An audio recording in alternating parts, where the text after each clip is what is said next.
Hi అండి, నమస్తే. Welcome to Hima's kitchen. ఈరోజు మన ఛానల్లో టేస్టీగా ఉండే పచ్చడి అయితే తయారు చేసుకుందామండి. 1 కప్పు పెరుగుతో ఇలా పచ్చడి తయారు చేయండి, చాలా రుచిగా ఉంటుంది. వేడివేడి అన్నంలో ఈ పచ్చడి వేసుకొని తింటే అద్భుతంగా ఉంటుందండి. మీరు ఎప్పుడైనా పెరుగుతో చేసిన ఇలా పచ్చడి తిన్నారా? తింటే కనుక కామెంట్ సెక్షన్లో తెలియచేయండి. చాలా రుచిగా ఉంటుందండి. చిన్నపిల్లల దగ్గర నుంచి పెద్దవాళ్ళ వరకు అందరూ ఇష్టపడతారు. కమ్మగా ఉంటుంది ఈ పచ్చడి. మీరు ట్రై చేసి ఎలా ఉందో కామెంట్ సెక్షన్లో అయితే తెలియచేయండి. ముందుగా ఈ పచ్చడి తయారు చేసుకోవడం కోసం ఇక్కడ ఒక 20 వరకు ఎండుమిరపకాయలను తీసుకున్నానండి. టిష్యూ పేపర్తో పైన డస్ట్లా ఉంటుంది కదండి, అదంతా కూడా నీట్గా తుడిచేసుకోవాలి. తర్వాత ఈ మిరపకాయలకు ఉన్న తొడియాలను తీసుకోవాలి. మిరపకాయలన్నిటికి కూడా ఈ విధంగా తొడియాలు ఒలిచి పెట్టుకోండి. 1 కప్పు పెరుగుకైతే ఒక 20 వరకు ఎండుమిరపకాయలు సరిపోతాయండి. మీరు మీ కారానికి తగ్గట్టుగా మిర్చిని అనేవి తీసుకోవాలి. తర్వాత ఒక్కొక్క మిరపకాయని ఇలా 3 భాగాలుగా అయితే కట్ చేసుకోవాలండి. మీరు కత్తిరితో అయినా కూడా కట్ చేసుకోండి. ఇలా 3 భాగాలుగా చేయడం వల్ల లోపల ఉన్న గింజలు అనేవి చక్కగా విడిగా వచ్చేస్తాయండి. మనకి ఈ మిరపకాయల లోపల ఉన్న గింజలు పనికిరావు ఈ చట్నీకి. ఓన్లీ మిరపకాయలు మాత్రమే పనికొస్తాయండి. ఇలా మనం మిరపకాయలను 3 భాగాలుగా విరిచిన తర్వాత ఇలా ఒకసారి చేత్తో నలిపారనుకోండి, లోపల ఉన్న గింజలు మొత్తం కూడా బయటకు వచ్చేస్తాయి. తర్వాత ఇలా పైన లూజ్గా పట్టుకున్నారనుకోండి, గింజలు అడుక్కు దిగుతాయి, చేతికి మనకి మిరపకాయలు వస్తాయండి. ఇలాగా మిరపకాయలన్నిటినీ తీసుకోండి.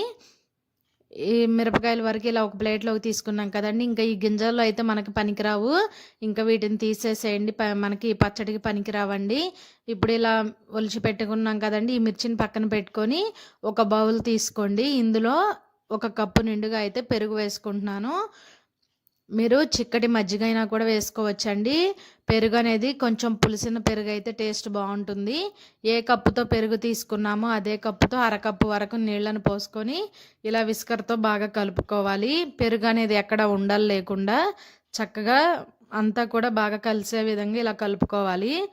ఇలా మజ్జిగ కవ్వ ఉంటే దాంతో అయినా సరే ఈ విధంగా చిలకండి.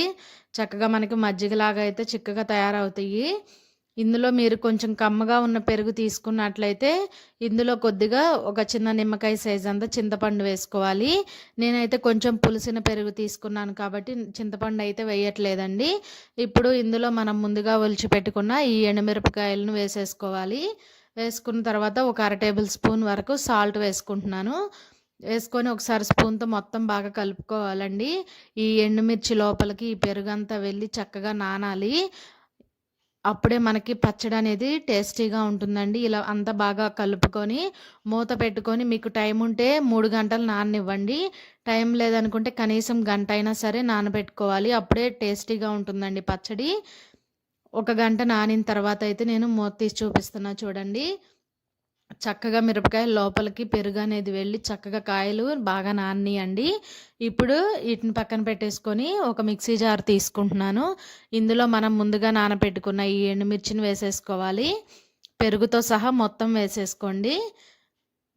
చెప్పా కదండి, మీరు కొంచెం పులిసిన పెరుగు తీసుకుంటే చింతపండు అనేది అవసరం ఉండదు. కొంచెం కమ్మగా ఉన్న పెరుగు తీసుకుంటే కొంచెం చింతపండు వేసుకోవాలండి. తర్వాత ఇందులో ఒక 1/2 టేబుల్ స్పూన్ వరకు ధనియాలు వేసుకోండి. అలాగే ఒక 1/2 టేబుల్ స్పూన్ జీలకర్ర వేసుకోవాలి. అలాగే ఒక 10 వరకు వెల్లుల్లి రెబ్బలు వేసుకొని మూత పెట్టుకొని కోర్సుగా గ్రైండ్ చేసుకోవాలండి. మరీ మెత్తని పేస్ట్లా కాకుండా చూడండి, ఈ విధంగా కొంచెం బరకగా అక్కడక్కడ మనకి ఎండుమిర్చి అనేవి కనపడుతూ ఉండాలి. చూడండి, ఈ విధంగా ఎర్రగా అక్కడక్కడ కనపడుతూ ఉండాలి. అలా కోర్సుగా గ్రైండ్ చేసుకోండి.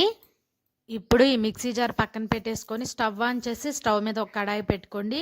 కడాయి కొంచెం హీట్ అయిన తర్వాత ఇందులో ఒక 5-6 టేబుల్ స్పూన్ల వరకు ఆయిల్ వేసుకోండి. ఆయిల్ కొంచెం ఎక్కువే పడుతుందండి. అన్నీ కలిపిన పోపు దినుసులు 1 టేబుల్ స్పూన్ వరకు వేసుకోండి. అలాగే ఒక 2 ఎండుమిర్చిని కట్ చేసి వేసుకోండి. ఈ ఎండుమిర్చిని కూడా కొంచెం ఫ్రై చేసుకోండి, తినేటప్పుడు టేస్ట్ బాగుంటాయి. కాస్త కరివేపాకు వేసుకొని కరివేపాకు కూడా కొంచెం ఫ్రై అవ్వాలి.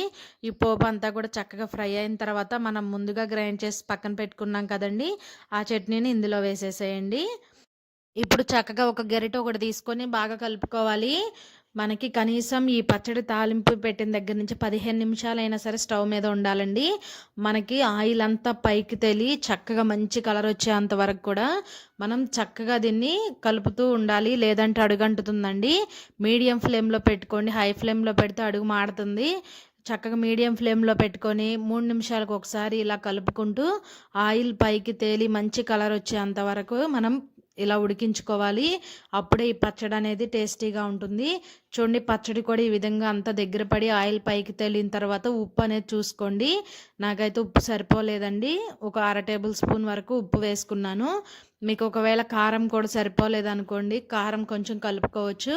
నాకైతే ఇక్కడ పచ్చడి స్పైసీగానే ఉందండి. సాల్ట్ తగ్గితే కొంచెం ఒక 1/2 టేబుల్ స్పూన్ సాల్ట్ అయితే వేశాను. చూడండి, ఇలా ఆయిల్ పైకి తేలి మంచి కలర్ వచ్చేంత వరకు 3 నిమిషాలకు ఒకసారి ఇలా కలుపుకుంటూ ఒక 12 నుంచి 15 నిమిషాల వరకు మీడియం ఫ్లేమ్ మీద ఉడికించుకోవాలండి. అప్పుడే పచ్చడి మనకి మరింత టేస్టీగా ఉంటుంది. ఇలా ఉన్న తర్వాత ఇంకా స్టవ్ ఆఫ్ చేసేసేయండి. మేము చిన్నప్పుడు మా నానమ్మ వాళ్ళు చేసేవాళ్ళండి. రోట్లో దంచేవాళ్ళు. భలే టేస్టీగా ఉండేది. వేడి వేడి అన్నంలో కాస్తంత ఈ పచ్చడి వేసుకొని తినండి. అబ్బా, అద్భుతంగా ఉంటుందండి. ఇంకా వేరే కర్రీ కూడా అవసరం లేదు. చక్కగా ఈ పచ్చడితోనే అన్నం మొత్తం తినేస్తారు. ఎంతో టేస్టీగా ఉండే పెరుగు పులస పచ్చడి అయితే రెడీ అండి. వీడియో నచ్చితే కనుక ప్లీజ్ లైక్ చేయండి. మీరు కనుక ఈ వీడియో చూసి ట్రై చేస్తే ఎలా వచ్చిందో ప్లీజ్ అండి కామెంట్ సెక్షన్లో అయితే తెలియచేయండి. అలాగే మీరు ఇంతవరకు మన ఛానల్ని సబ్స్క్రైబ్ చేయకపోతే వెంటనే అయితే సబ్స్క్రైబ్ చేయండి. Thanks for watching video.